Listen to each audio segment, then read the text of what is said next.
Hello बच्चों, नमस्ते नमस्कार। आप सभी का स्वागत है 15 मिनट शो में, जो एक स्पेशल आप लोगों के लिए एक इवेंट्स लाया गया है द ऑफिसर्स एकेडमिक प्लेटफॉर्म पे, जो आप लोगों के लिए कम समय में ज़्यादा से ज़्यादा बेहतर क्वेश्चन मिलने की उम्मीद है। और आप लोग इस शो से जुड़े रहिए जिसका नाम है 15 मिनट शो, और ये प्रोवाइड की जा रही है द ऑफिसर्स एकेडमी के द्वारा। तो चलते हैं लाइब्रेरी साइंस के 50 क्वेश्चन अंडर 15 मिनट्स हम लोग करते हैं। तो देखते हैं, सबसे पहला क्वेश्चन है, रंगनाथन के अनुसार सूचना स्रोत के वर्गीकरण में थीसिस एक उदाहरण है। तो माइक्रो डॉक्यूमेंट्स के तौर पर एक उदाहरण के तौर पर थीसिस को देखा जाता है, या मैक्रो डॉक्यूमेंट्स या मेटा डेटा के तौर पर, या कन्वेंशनल डॉक्यूमेंट्स के तौर पर। तो इसका सही आंसर जो है वो, उसका सही आंसर है, राइट आंसर है डी, यानी कन्वेंशनल डॉक्यूमेंट्स के नाम से जाना जाता है। फिर नेक्स्ट क्वेश्चन अगर देखते हैं, नेक्स्ट क्वेश्चन है, लिब लर्न एक्स मोबाइल ऐप किसकी पहल है, यानी किसका योजना शुरू की गई है लिब लर्न एक्स मोबाइल ऐप। तो इसका सही आंसर है ALA, यानी अमेरिकन लाइब्रेरी एसोसिएशन के द्वारा ये मोबाइल ऐप शुरू किया गया है, एक पहल है।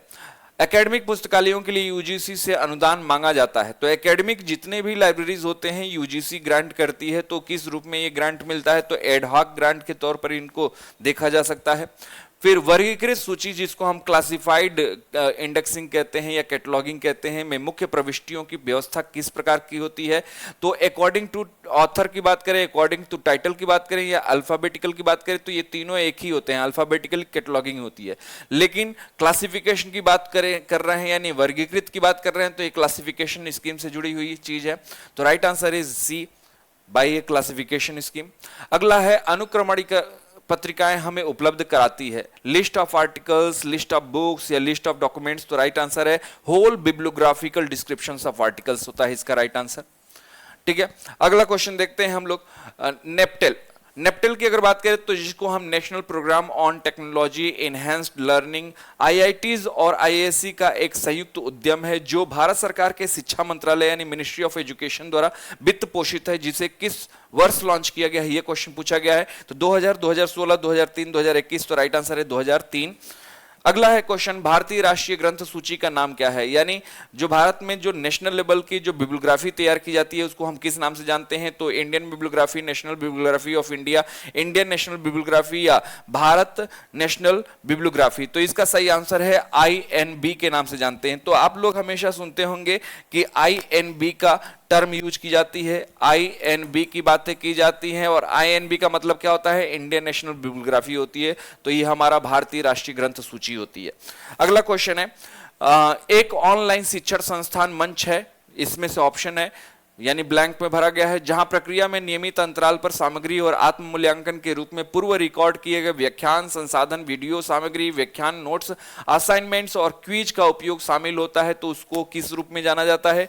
तो इसका सही आंसर अगर देखा जाए तो ई बुक, वीडियो गेम, मुक, या कैटलॉग। तो राइट आंसर होगा मुक। मुक के बारे में अगले क्वेश्चन में आप लोगों को पता चल जाएगा कि मुक का पूरा नाम क्या होता है। तो मुक का पूरा नाम क्या होता है, मीडिया ओपन ऑनलाइन कोर्स होता है, या मेन ओपन ऑनलाइन कोर्स होता है, या मास्टर ओपन ऑनलाइन कोर्स होता है, या मैसिव ओपन ऑनलाइन कोर्स होता है। तो इसका सही आंसर है डी, यानी मैसिव ओपन ऑनलाइन कोर्स किसको कहते हैं, मुक को कहते हैं। अगला क्वेश्चन है, वे स्रोत जो मुख्यतः मुद्रित रूप से उपलब्ध होते हैं वो कौन से स्रोत कहलाते हैं। तो मुद्रित यानी प्रिंटेड होते हैं, तो डॉक्यूमेंटेड होते हैं, तो डॉक्यूमेंटेड यानी डॉक्यूमेंट्री हो जाएगी। तो राइट आंसर इज डॉक्यूमेंट्री हो जाएगी। फिर अगला क्वेश्चन बताने से पहले आपको बता दें कि बीपीएससी AEDO के द्वारा सहायक शिक्षा विकास अधिकारी के रूप में एक टारगेट बैच शुरू किया गया है, जो हिंदी माध्यम में है, जिसमें लैंग्वेज, जनरल स्टडीज, मैथ और रीजनिंग क्लासेस आपको अवेलेबल कराई जाएंगी, जिसमें live classes, recorded classes, chapter wise PDF, chapter wise में MCQ 0 लेवल से पढ़ाया जाएगा, और विषय विशेषज्ञों द्वारा आपको कक्षा दी जाएगी, क्लास दी जाएगी। और ये मात्र आपको 999 में उपलब्ध है द ऑफिसर्स एकेडमी के प्लेटफॉर्म पे। एप्लीकेशन पे जाके आप लोग सब्सक्राइब कर सकते हैं, 999 में परचेज करके आप AEDO का बेहतर तैयारी कर सकते हैं। अगला क्वेश्चन है, आजादी का अमृत महोत्सव के दूसरे चरण के अंतर्गत संस्कृति मंत्रालय द्वारा 5-6 अगस्त 2023 को हॉल नंबर 5 प्रगति मैदान नई दिल्ली में पुस्तकालय महोत्सव का आयोजन किया गया था। 2023 का आयोजन किया गया था, जिसके आयोजन के लिए नोडल एजेंसी के रूप में किसने कार्य किया था।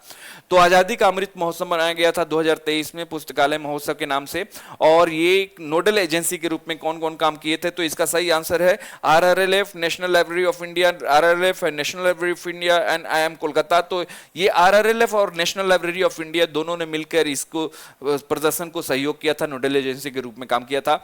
जनगणना के रूप में अगर एटलस नेशनल वॉल्यूम की अगर बात करें, जनगणना एटलस नेशनल यानी सेंसस एटलस नेशनल वॉल्यूम की बात करें तो ये किस तरह के एटलस का एक उदाहरण है? तो इसका सही आंसर है डेमोग्राफिक, यानी जनगणना से संबंधित बातें होंगी तो एटलस डेमोग्राफिक से रिलेटेड होगा। न्यूज़पेपर क्लिपिंग सर्विस की सेवा की तकनीक होती है। न्यूज़पेपर क्या होता है? करंट अवेयरनेस होती है, करंट अफेयर से रिलेटेड चीजें होती है, यानी करंट अवेयरनेस सर्विसेज होती है। तो CAS इसका सही आंसर होगा। न्यूज़पेपर क्या है? करंट के टॉपिक होते हैं, करंट डॉक्यूमेंट्स होते हैं। सूचना पुनर्प्राप्ति का बुलियन लॉजिक किसके द्वारा प्रतिपादित किया गया है? तो इसका सही आंसर है जॉर्ज बुली। जॉर्ज बुलियन के द्वारा इसे प्रतिपादित किया गया है, जिसको बुलियन एल्जेब्रा या बुलियन लॉजिक या बुलियन फंक्शन कहते हैं। ये बहुत इंपॉर्टेंट क्वेश्चन पूछा गया है कई बार एग्जाम में। DCMI का पूरा नाम क्या होता है? तो डबलिन कोर मेटाडेटा इनिशिएटिव होता है, डबलिन कोर मेटाडेटा इंटरनेशनल होता है, डिजिटल कॉपी मेटाडेटा इनिशिएटिव होता है, या डिजिटल कंटेंट मेटाडेटा इनिशिएटिव होता है। तो बिल्कुल सही है, पहला ऑप्शन है डबलिन कोर मेटाडेटा इनिशिएटिव होता है। और इसी के द्वारा किसको मेंटेन रखा जाता है? तो डबलिन कोर मेटाडेटा को मेंटेन किया जाता है DCMI के जरिए। थिसॉरस का एक अनिवार्य कार्य क्या होता है? नॉलेज रिप्रेजेंटेशन, प्रॉब्लम सॉल्विंग, या representation of relationship between concepts, या नॉलेज इंजीनियरिंग। तो बिल्कुल सही आंसर है representation of relationship between concepts. Concepts से जोड़ने का काम करता है थिसॉरस, जो एक तरह से डिक्शनरी या कहें तो शब्दकोश के रूप में काम करता है। पुस्तक संख्या इसमें मदद करती है। बुक नंबर आप देखे होंगे कि जब कॉल नंबर बनाई जाती है तो उसमें 3 चीजें शामिल होती हैं, क्लास नंबर, बुक नंबर और कलेक्शन नंबर। तो उसी में से बुक नंबर की बात की जा रही है। जब क्लास नंबर, जब कई पुस्तकों को क्लास नंबर आइडेंटिटी नहीं दे पाता है तब बुक नंबर की जरूरत पड़ती है, और बुक नंबर सेम क्लास के विषयों को अलग अलग करने के लिए रखा जाता है। तो समान वर्ग संख्या वाले पुस्तकों के बीच पुस्तक को अलग अलग रखने के लिए पुस्तक संख्या दी जाती है। तो इसका सही आंसर क्या होगा? ए ऑप्शन सही होगा। पिछले वर्ष के बजट को ध्यान में रखे बिना पुस्तकालय का बजट तैयार किया जाता है। तो अगर हम पिछले बजट को हम कंसीडर ना करें, एक नए सिरे से बजट तैयार करें, तो इसको हम जीरो बेस्ड बजट कहते हैं, क्योंकि हम पिछले साल को बेस ईयर मानते हैं। अब बेस ईयर को हम कंसीडर ही नहीं करेंगे, यानी जीरो मान लेंगे बेस ईयर को, तो जीरो बेस्ड हो जाएगा। तो जीरो बेस्ड बजट कहते हैं इसको। भंडारण क्षमता बताने के लिए संक्षिप्त नाम MB का तात्पर्य है। यह कंप्यूटर का बहुत ही सिंपल और रेगुलर क्वेश्चन है, यह हमेशा एग्जाम में यूनिवर्सल क्वेश्चन है, हमेशा पूछा जाता है। तो MB तो सभी लोग जानते हैं, तो मेगाबाइट कहते हैं। Megabyte is the right answer. अगला क्वेश्चन है DCMI किस वर्ष OCLC से अलग होकर स्वतंत्र संस्था बन गया? यानी OCLC के द्वारा तो विकसित किया गया था DCMI को, यानी डबलिन कोर मेटाडेटा को, लेकिन इसने अब अगला अलग पहचान कब बना ली? तो इसका सही आंसर है 2008। 2008 इज द राइट आंसर। स्वतंत्र रूप से काम करने लगा। डबलिन कोर मेटाडेटा के लिए पहली कार्यशाला मार्च 1995 में आयोजित की गई थी, जिसमें OCLC के साथ किसने सह मेजबान की थी? तो OCLC ने डबलिन कोर मेटाडेटा को पहली कार्यशाला वर्कशॉप लगाया था 1995 में। OCLC के द्वारा वर्कशॉप किया गया था डबलिन कोर मेटाडेटा से रिलेटेड। इसके सहयोगी के तौर पर national centre for super computing applications यानी NCSA इसमें शामिल था। तो इसका सही आंसर क्या हो जाएगा? इसका सही आंसर हो जाएगा C। फिर माइक्रो फोटोग्राफी की अवधारणा किसके द्वारा विकसित की गई है? तो माइक्रो फोटोग्राफी की जो अवधारणा है Johann Gutenberg, Chester Godson, John Benjamin Dancer और ओही बेटल। तो डांसर जी हैं, यानी जॉन बेंजामिन डांसर के द्वारा माइक्रो फोटोग्राफी की अवधारणा यानी कॉन्सेप्ट दिया गया है। एस कार्य जिसका अज्ञात लेखक हो, ऐसा कार्य जिसका अज्ञात लेखक हो क्या कहलाता है? तो स्यूडोनाइमस, एनोनाइमस और फिक्शियस वर्क्स। तो इसका सही आंसर क्या होगा? एनोनाइमस। अगर यहां पे लिखा गया है अज्ञात लेखक, अज्ञात लेखक मतलब लेखक है ही नहीं, पता ही नहीं है, तो एनोनाइमस हो जाएगा। लेकिन अगर नाम लिखा गया हो लेकिन उसका ओरिजिनल नाम ना हो, कोई दूसरा नाम रखा गया हो, जैसे डॉक्टर एस रंगनाथन ने अरिथमेटिकस और लिब्रा नाम रखे थे, तो छद्म नाम यानी झूठा नाम रखे थे, तो वहां पे स्यूडोनाइमस यूज हो सकता है। लेकिन जब नाम ही न लिखा गया हो तो वो क्या है? एनोनाइमस है। फिर अगला पॉइंट हम लोग देखते हैं ASCR2 के अनुसार यदि किसी पुस्तक का संपादन 3 व्यक्तियों द्वारा किया गया हो तो मुख्य प्रविष्टि यानी मेन जो एंट्री होगी इस किसके अंतर्गत आनी चाहिए? तो एक चीज बता दें कि एक लेखक हो तो मेन एंट्री में वो शामिल होगा, 2 लेखक हों तो मुख्य लेखक भी मेन एंट्री में जाएगा, 3 लेखक हों तो भी मेन एंट्री में लेखक जाएगा। लेकिन अगर 3 से अधिक अगर लेखक पाए जाते हैं तब उनको अलग से एडेड एंट्री में चारों को रखा जाएगा, या 3 से अधिक लोगों को रखा जाएगा लेखकों को, और फिर मेन एंट्री टाइटल एंट्री बन जाएगी। तो अक्सर करके जो मेन एंट्री होती है वो क्या होती है? ऑथर एंट्री होती है। लेकिन जब 3 होंगे तब तक मेन ऑथर को मेन एंट्री में रखा जाएगा, लेकिन 3 से अधिक लेखक होंगे तब उन सभी लेखकों को जो 3 से अधिक हैं सभी को एडेड एंट्री में रख के मेन एंट्री को टाइटल एंट्री के रूप में रखा जाएगा। तो अभी 3 ही की बात की जा रही है। AACRT के अनुसार यदि किसी पुस्तक का संपादन 3 व्यक्तियों द्वारा किया गया हो, अगर यही 3 व्यक्तियों से अधिक अगर कह देता तब आंसर क्या हो जाता, मेन एंट्री टाइटल में बनती, टाइटल मेन एंट्री पे जाता। लेकिन यहां पे 3 ही लेखकों की बात की गई है, तो यहां पे जो एडिटर होगा मुख्य प्रविष्टि, इसके अंतर्गत मुख्य प्रविष्टि फर्स्ट एडिटर के नाम पर बनेगा। अगर 3 से अधिक हो जाएंगे तब टाइटल के नाम पर बनेगा। ठीक है, 1 है, 2 है, 3 है, तब तक फर्स्ट एडिटर मेन एंट्री में जाएगा।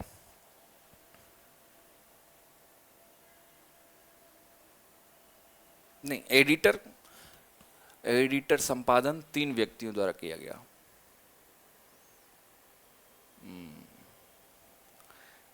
ओके,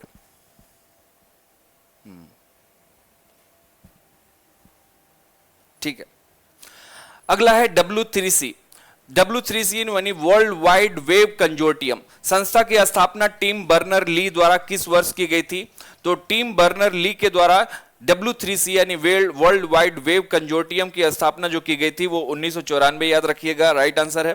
फिर CCC यानी क्लासिफाइड कैटलॉग कोड के क्लास इंडेक्स प्रविष्टि केवल किस लिंक से तैयार की जाती है? तो क्लास जो इंडेक्स होता है वो हमेशा शॉर्ट लिंक, यही एक विषय हमको देने का काम करता है। शॉर्ट लिंक से ही हमको सब्जेक्ट मिलते हैं, तो सब्जेक्ट से ही इंडेक्स क्लास इंडेक्स बनाया जाता है, तो इस शॉर्ट लिंक ही से हमको क्लास इंडेक्स प्रविष्टि बनती है। फिर इनमें से कौन एक नेटवर्क सुरक्षा उपकरण है जो इनकमिंग और आउटगोइंग नेटवर्क ट्रैफिक की निगरानी करता है और सुरक्षा नियमों के परिभाषित सेट के आधार पर यह निर्णय लेता है कि विशिष्ट ट्रैफिक को अनुमति दी जाए या ब्लॉक किया जाए? तो ये सही आंसर है फायरवॉल। तो जब कभी भी गोपनीय चीजें होती हैं तो हम फायरवॉल लगा देते हैं, जिससे हमारे कंप्यूटर पे अटैक नहीं होता है और जो अनवांटेड चीजें होती हैं वो हमारे सिस्टम पे नहीं आता है। तो ये ट्रैफिक की अनुमति दी जाए या ब्लॉक की जाए, ये फायरवॉल का काम होता है। फिर अगला है भारतीय विदेश व्यापार संस्थान यानी the Indian institute of foreign trade यानी IIFT, एक बिजनेस स्कूल है जो आप नाम जानते होंगे, सुने होंगे, जिसे 1963 में किस मंत्रालय द्वारा स्वायत्त विकास के रूप में स्थापित किया गया है? वैसे तो जो इंस्टीट्यूट होते हैं, यूनिवर्सिटी होती हैं, वो सब मिनिस्ट्री ऑफ एजुकेशन के द्वारा की जाती है, लेकिन ये खास तौर पे ऐसा इंस्टीट्यूट है जो किससे रिलेटेड है? ट्रेड यानी व्यापार से संबंधित है, व्यापार यानी वाणिज्य, उद्योग से संबंधित है। तो इस तरीके से इसका सही आंसर क्या होगा? तो IIFT को स्वतंत्र स्वायत्त संस्था के रूप में दर्जा देने वाला जो मंत्रालय है वो ministry of commerce and industry होता है। अगला क्वेश्चन है AACR2 यानी एंग्लो अमेरिकन कैटलॉगिंग रूल्स 2 के तहत MS विश्वविद्यालय बड़ौदा के मनोविज्ञान विभाग द्वारा प्रकाशित एक रिपोर्ट के लिए मुख्य कैटलॉग या प्रविष्टि को यानी मेन कैटलॉग एंट्री में किस रूप में लिखेंगे? तो Baroda MS university department of psychology के रूप में लिखेंगे, या MS university Baroda department of psychology के रूप में लिखेंगे, या department of psychology MS university of Baroda, या साइकोलॉजी डिपार्टमेंट ऑफ MS? तो इसका सही आंसर क्या हो जाएगा? MS university Baroda department of psychology के रूप में मेन एंट्री होगी। बिहार जीविका भर्ती के लिए 2025-26 के लिए देखा जाए तो आपके सामने कोर्स है।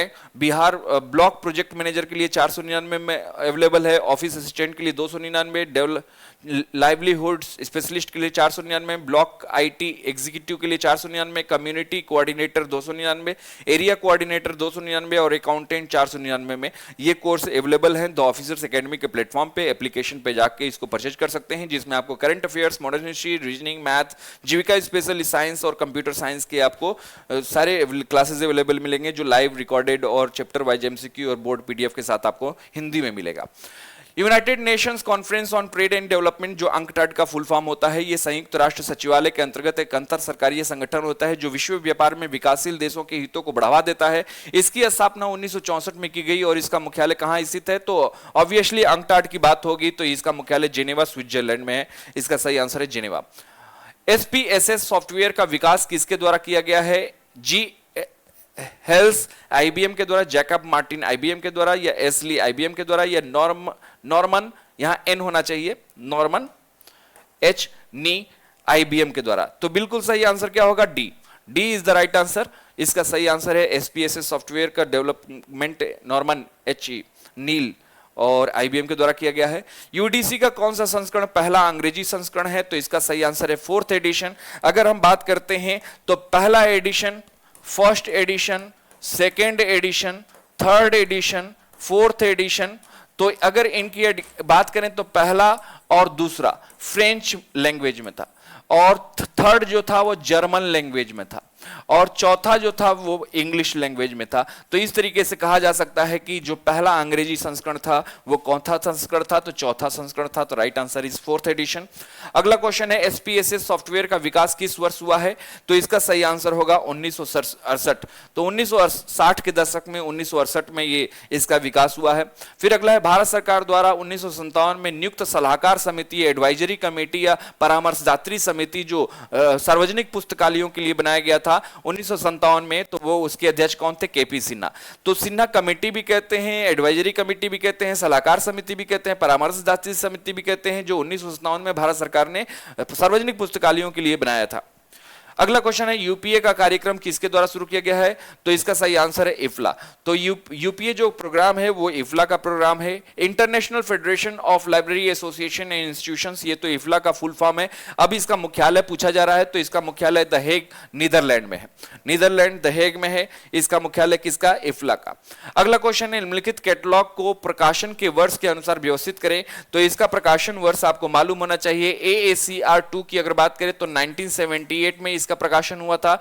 एंग्लो अमेरिकन कोड की बात करें तो ये 1908 में हुआ था। आरडीसी, आप कंफ्यूज होंगे, आरडीसी का मतलब यहां पे कह सकते हैं आरएफडीसी से, आरएफडीसी कहें या आरडीसी कहें, यानी rules for dictionary catalogue, rules for dictionary catalogue की बात हो रही है, जो सीए कटर के द्वारा बनाया गया था, जो अल्फाबेटिकल इंडेक्सिंग पे आधारित है, और ये दिया गया था 1876 में। और आरडीए की बात करें तो 2010 में ये आया था, 2013 में ये प्रॉपर शुरू किया गया था। तो इसको विकास के क्रम के आधार पर सजाना है, तो सबसे पहले तो कौन आ जाएगा, 4th आ जाएगा, 4th सबसे पहले, फिर उसके बाद आएगा 1908 यानी सेकेंड आ जाएगा, तो 4th हो गया, सेकेंड हो गया, फिर क्या आ जाएगा, फर्स्ट आ जाएगा, राइट, और फिर लास्ट में क्या आ जाएगा, थर्ड। तो इस हिसाब से सही आंसर क्या हो जाएगा, तो इस हिसाब से सही आंसर सी हो जाएगा। अगला क्वेश्चन देखते हैं, कार्य प्रवाह के अनुसार निम्नलिखित को व्यवस्थित करें। Dissemination, selection, processing, acquisition, selection, processing, acquisition, dissemination, selection, acquisition. तो इसका सही आंसर है पहले सिलेक्शन, उसके बाद एक्विजिशन, फिर प्रोसेसिंग, फिर डिसेमिनेशन होता है, यानी सेप्ड करके आप याद कर सकते हैं। फिर अगला है मैजिक कुकीज का उपयोग कंप्यूटिंग में पहले से ही किया गया था, जब कंप्यूटर लुई मॉन्टिली यहाँ पे हो जाएगा। तो प्रोग्रामर, ये प्रोग्रामर हैं लुई मॉन्टिली, जो जून 1994 में वेब संचार में उनका उपयोग करने का विचार आया था। तो लुई मॉन्टिली ने मैजिक कुकीज 1994 में डेवलप किए थे। और 72वां बीपीएससी का फाउंडेशन बैच शुरू हो रहा है बिहार की सबसे बड़ी सफल टीम के साथ, द ऑफिसर्स एकेडमी के द्वारा, जिसमें आपको live recorded classes, chapter wise PDF notes और बोर्ड पीडीएफ मिलेगा, जिसमें 15 टेस्ट सीरीज आपको अवेलेबल होंगे मात्र 999 में। तो आप इसको सब्सक्राइब कर सकते हैं द ऑफिसर्स एकेडमी के प्लेटफॉर्म पे जाके, एप्लीकेशन पे जाके। अगला क्वेश्चन है हेग इनमें से किस संस्था का मुख्यालय है, तो ऑलरेडी पहले ही हम बता चुके हैं कि इफ्ला का हेडक्वार्टर कहाँ है, हेग में है। अगर हम बात करें सिलिप की, तो ये मुख्यालय लंदन में है। एएलए की बात करें तो इसका मुख्यालय नई दिल्ली में है, इंडियन लाइब्रेरी एसोसिएशन। कोमला की बात करें तो ये जमैका में, किंगस्टन में, इसका मुख्यालय कहां है, किंगस्टन जमैका में इसका मुख्यालय है, ठीक है। और इसका मुख्यालय कहां है, द हेग नीदरलैंड में है।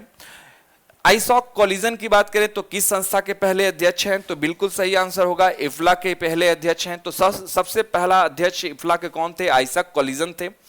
फिर मॉरिस ग्वायर किस विश्वविद्यालय के कुलपति थे, तो ये दिल्ली विश्वविद्यालय के, और इन्होंने ही दिल्ली विश्वविद्यालय के कुलपति रहते हुए डॉक्टर एस आर रंगनाथन को क्या कहा था, फादर ऑफ लाइब्रेरी साइंस कहा था, और साथ में प्रिंस अमॉन्ग लाइब्रेरियन भी कहा था। संदर्भ सेवा की अवधारणा किसके द्वारा प्रस्तुत की गई है, तो इसका सही आंसर होगा एसएस ग्रीन, यानी सैमुअल स्वेट ग्रीन इनका पूरा नाम है। सैमुअल स्वेट ग्रीन ने ही संदर्भ सेवा यानी रेफरेंस सर्विसेज का अवधारणा प्रस्तुत किए थे। फिर टेक्नोलॉजिकल गेट कीपर्स की अवधारणा सबसे पहले किसके द्वारा प्रस्तुत की गई है, तो इसमें सही याद रखिएगा टीजे एलन के द्वारा ये अवधारणा टेक्नोलॉजी गेट कीपर्स की अवधारणा प्रस्तुत की गई है।